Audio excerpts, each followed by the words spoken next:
Hello, it's Eamon McAuley here, and I'm with one of the legends of Irish boxing, Eamon Loughran. Eamon was World Junior Silver Medalist. He was Commonwealth Professional Welterweight Champion, and he was WBO World Welterweight Champion. It's an honour and a privilege, Eamon, to speak to you. We'll talk first about starting. Did you start with the All Saints in Ballymena? All Saints was my club. It was my starting club, and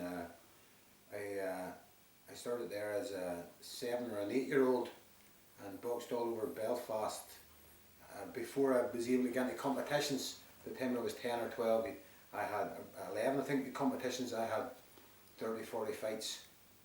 Okay. Was your fella Ned already at the club, or did he come along with you? He came in, he was there at the very start when the father Alec Dara opened up the club, and my father was part of the first generation of the club, and then he drifted, so he did. And then when I came, I had went on my own with a few of the older lads from the States, and then he had seen, and he came back in again, so he did. 11 years on, he was there right through to the end. And of course, a great club. Liam Neeson boxed for All Saints Ballymena. Big Liam's the famous star. We had him, so we had with loads and loads of talent. More talented than Liam as far as boxing was concerned, but I think he had a good stiff left jab. He was decent enough, yeah. I think he had All-Ireland final, did he get to? Right. Junior, right. 16, 17-year-old, and then he fancied the acting then, so I think he enjoyed that better, you know. He was a better actor than when he was boxer. It has proven, so it has, you know, but it's nice, you know, he was and he's connected with All Saints, and it's lovely to be able to say, you have All Saints, Liam Neeson, myself, and all the other great young lads that have come through. Have you ever seen him lately? Does he come back to the club, or? The Cushion Doll direction he would go, and his mother lives just up the corner from me, and occasionally you would see him walking his mother up home, so you would, and having her by the arm, but very, very rarely. And Jerry Duxie Hamill, Jerry was involved with the club for quite a while, still is. Jerry done an amazing job, so he did. He came in, my father finished after Patrick, my brother left, and I had left, and then I think there was a few of the guys in the club had decided where we going, and they went and they got Jerry Hamill in, so they did, and he done a great job for, got some 10 to 15 years, I think he was in it, so he was. And, right. And he brought in some great boxers. He had a great way with him. A very experienced guy, Jerry. Right. Oh, no doubt about that. Great man. So were you instantly successful, or talk to me initially about, you know, your juvenile years, schoolboy? My father wasn't a boxing man, as in the sense of he had never boxed, so he couldn't really give to me, but he took me to people like Jerry Story in Belfast, coached up in there, so then I was in Ardoyne, I was in Sacred Heart Boxing Club, and he had guided me, so he had took me around, because I was very strong. One of the things he installed in me was I was strong for an 11, 12, 13-year-old, and then I was also very fit. So them were the two things I had going for me, strength and fit. I could punch a wee bit, stop most of the guys. But then as I was getting older, at 15, 16 years of age, you needed a wee bit, you needed to have the skill and the technique, and that was where my late father took me to people like Jerry Story, like Big Eamon McAuley of the Sacred Heart, and people like that, you know, and learning off him. Another great lad I learnt off too, I sparred with him in Ballymena, who was one of the most talented boxers ever to come out of Ballymena, was Francis McNally, and the skill that he had, and there was people like that. So a lot of it was learnt, self-learnt, Eastwood's gym and things like that there, right, as a young man. So 1987 was a big year for you. That's when you really came to the fore. Talk to me about that. That was the year I won three Irish titles. 3 Irish titles that year. I think it ran into nearly 2 years, because normally you would get a break in the summer, but I didn't have a break. 16 years of age? 16 years of age. But the highlight of that year was going to the World Championships, and it was the World Under-19 Championships, and I was quite young, and I was surprised getting picked, but I got picked because I had won the Under-18 Championships that year, I won the Intermediates that year, and I'd won the Youths that year, so I'd won my 3 titles, and they picked me, Ray Close, Dennis Galvin, and a guy called Neil Goff. We trained with the senior boxing team down in County Kerry for 4 weeks. I had left there, went to Ballymena, and had 3 fights in the Gaelic Games and won the gold in the Gaelic Games. I also, that year, I won the Boxer tournament in it. And then I also, then after that came back again, and then we headed off to Cuba. We trained a week in Ballymena that year too, 5 to 6 weeks in County Kerry, and then the Irish team, which was the 4 of us, trained with a guy called Trotman Daly. Do you remember that name? No. He was the first Cuban that came over, and he'd spent 3 or 4 years training the Irish team, and then they went for the guy Stevenson. Yeah. It was the second one. Both of them excellent guys, and they just raised particularly the youth team or the under 19 team. They raised our game so they'd go to Cuba, and I actually boxed the Cuban in the semi. It was the second fight anyway in Cuba, and I was keeping going. Are you for me? Or are you for him? And he says 100% for you. He says I want you to be at the Cuban, you know. And you did. Is there any other Irishmen who have beat a Cuban in Cuba? That's an interesting question now. You know, and one somebody might answer. Well, I know my wee mate, Eamon McAuley, beat the #1 Cuban. Yeah, but not in Cuba. Not in Cuba, in Dublin. So So you got the silver. Got the silver. Romania beat you in the final. And you told me he went on to become world champion. But you just can't remember his name. I can't, no, names, I've lost me there. Dennis Galvin got the bronze, I got the silver. Roy Jones was there. Wow. He got beat, so he had another bad decision. 6 months later. Wow. 6 months later, Roy Jones fought in the Olympics. Yeah. And Seoul. And the Seoul Olympics. Korea, yeah. And got robbed again. Yeah, and got the best boxer, the Val best Barker. boxer, and that was, and we were sitting thinking that this guy here was good, and then we know what happened to him, and we know the career they had. So, 1987, you decided to turn pro with Barney Eastwood at 17 years of age. Talk to me about that.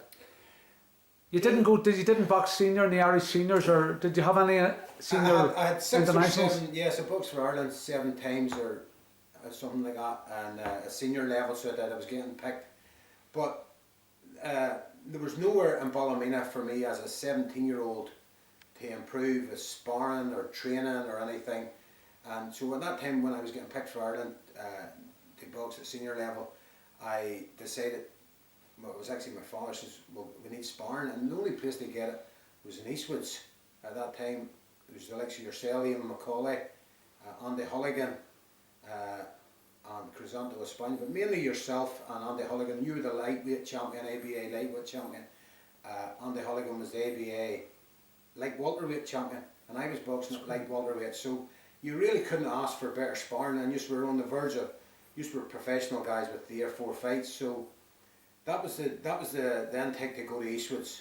Yeah. So I spent a year boxing for Ireland and getting the sparring and using Eastwoods gym for the coaching and the sparring, and then it was in the second half of that year that Barney says, oh, I'd like him to go professional and I would like him to have him. The Olympics was 4 years away, so they were. Well, Barney Eastwood says I would advise him to stay amateur, but his mind's made up to go professional, and if he's not going to go with me, he's going to go with somebody else. Somebody else, yes, that was the way it was, and he wanted me so that the other side was to, I'd have been 22, 23 when the next Olympics was coming around. Yeah. I don't know whether I would have stayed. Same as myself. Stayed in, I possibly could have boxed to 19 or 20, maybe even 21. I don't know if I would have stayed at boxing, and I would have drifted in and out, because there's, in fairness, I think in amateur boxing, the Olympic Games is the highlight and the pinnacle of every young lad coming up, and if you don't make it by the time you're 21 or 22, there's not a lot there for you then in amateur boxing, really. So I decided then, I'm not going to hang about 10, 22, 23, go for the Olympics, I'd rather go pro. So, and I think I made the right decision. Well, you had a wee bit of a blip, and I think around about your 3rd or 4th fight over in Panama, a draw. Talk to me about that. A guy called Campbell. You know the names. Antonio Campbell. Antonio Campbell, yeah. It was, I was in Panama, so we'd done a couple of weeks, and I think we'd done a week in Miami, trained there, and then we flew out to Panama City, so we did. Gee, Barney Eastwood was some operator, wasn't he? He had me in Panama too. 3 weeks in Panama. 3 weeks in Panama with a guy called Nigel Winton. Very talented. Very talented. Extremely talented. And I remember the first day, I was sparring 6 rounds with yourself and Andy Hulligan before I left, and quite comfortable within the 6 rounds of sparring. And the first day I landed in Panama, or the first day in the gym sparring, I couldn't do 2 rounds because we were sparring in the middle of the day, and the heat was so like I just couldn't get used to it. And I looked out of the ring, and there was a guy sitting he was watching me spar the guy that was fighting, and I goes, oh no, this was I didn't know what to think then. But as the weeks went on, or the week went on, I got it back, and then I realised I was fighting inside in an air-conditioned place, so I was. And I felt I won the fight, to be honest. It was a 4 round, but they gave it a draw. Right. So, and I think if anybody, if you were boxing in Panama and you got a draw. Yeah, the hometown decisions, yeah.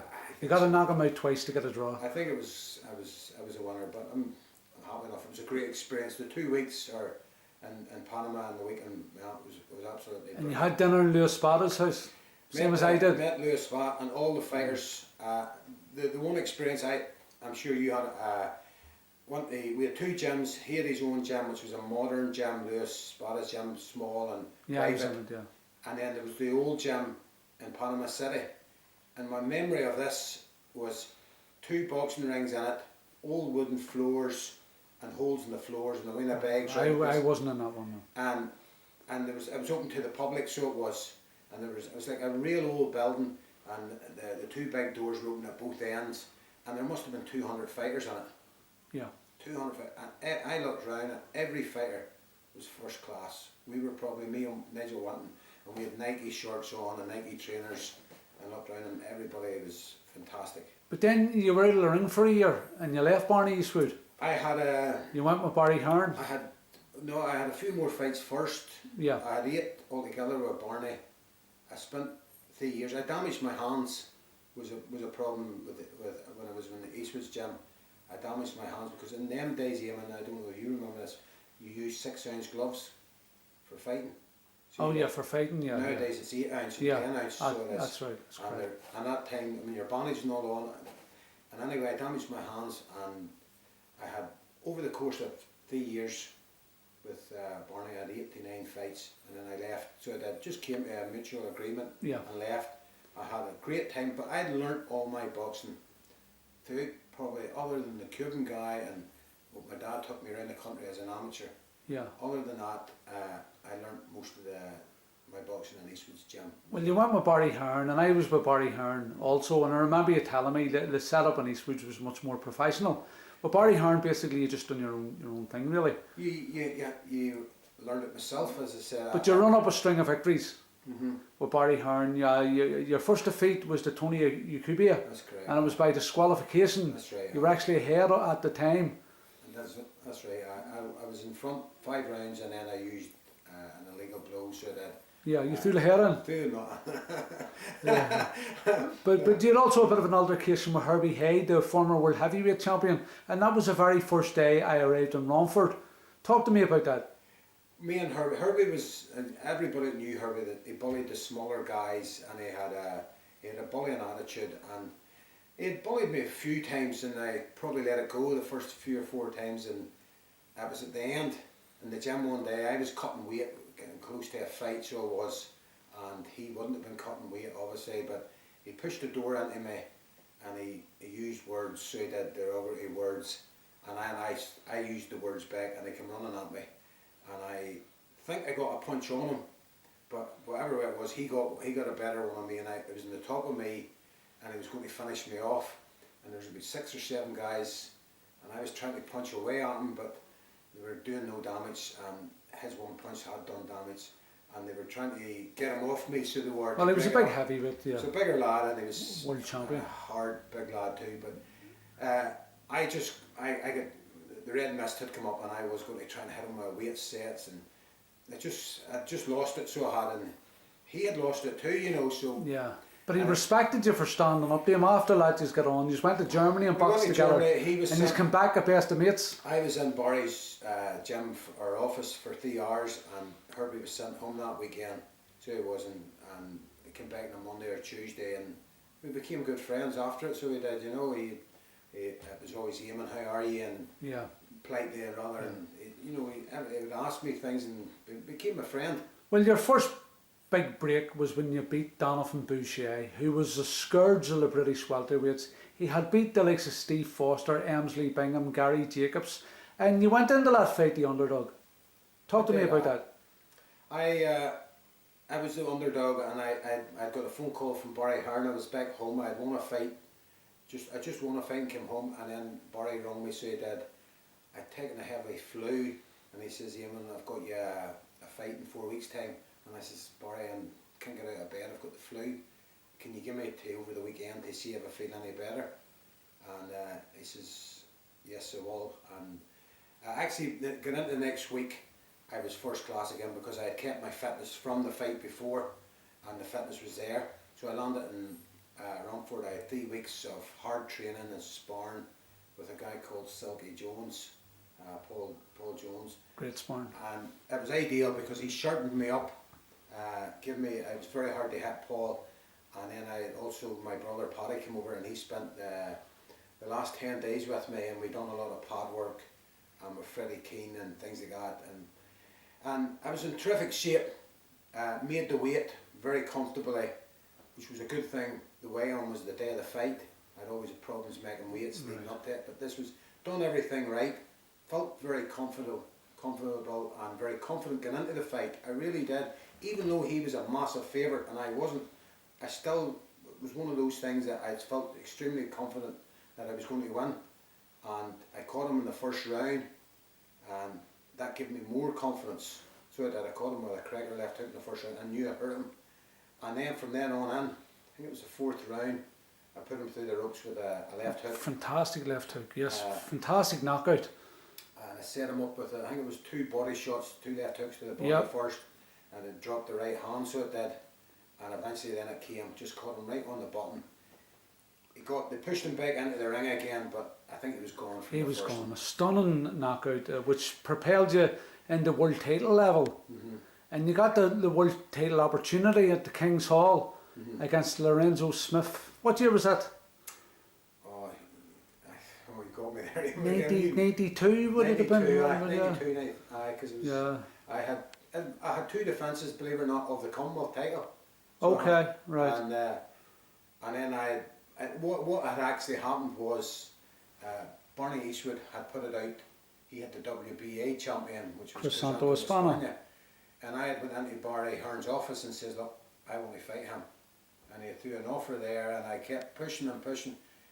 And Barry, being smart, he says, Eamon, we're going to go this direction, which was the WBO, and we're not going to go that direction, which I'm glad he did. So I did, and that would have been a great fight. It would have been a good fight, you know. A terrific fight. Once again, he'd have been favoured, but you were a fantastic puncher.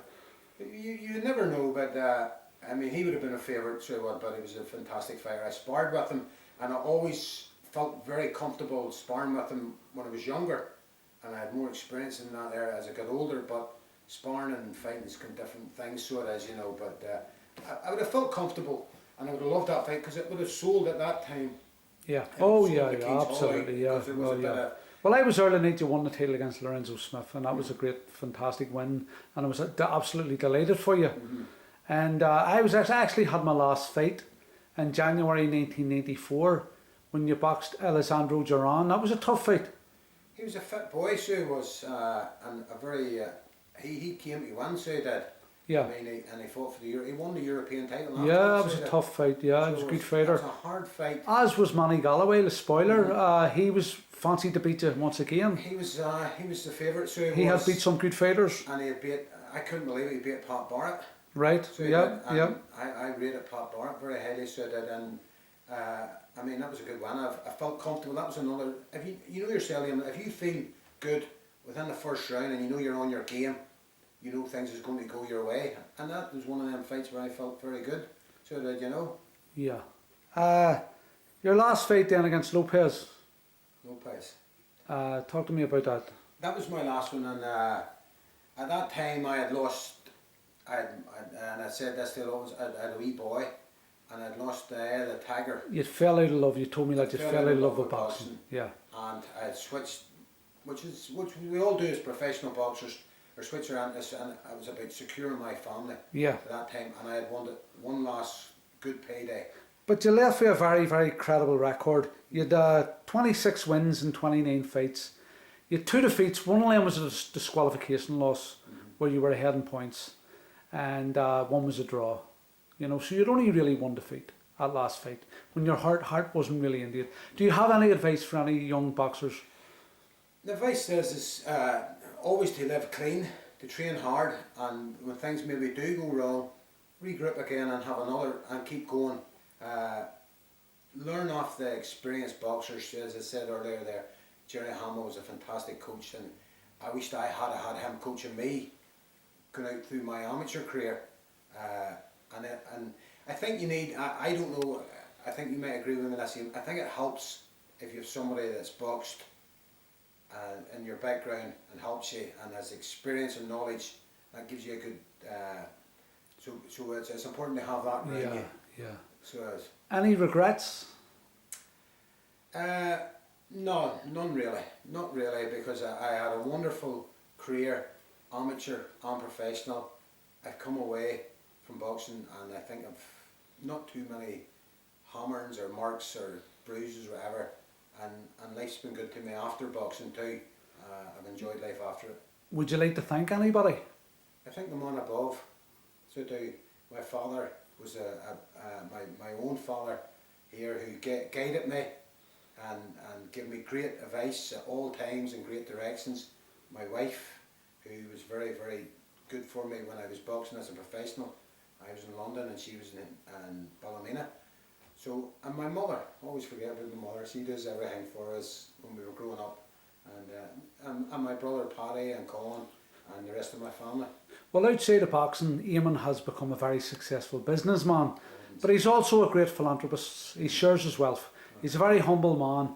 I met Eamon about 6 years ago down in Belfast, just running into him by chance at a pro-life rally. And it ended up, we carried a big banner around for pro-life. And here the irony was, here was 2 guys, 2 ex-professional fighters, and now we're fighting for unborn children. Eamon, not only were you a great boxer, you're a great human being, and a man that I'm very proud to say is a friend. God bless you, Eamon. Thanks very much for speaking to me. Thank you, Eamon. Thank you.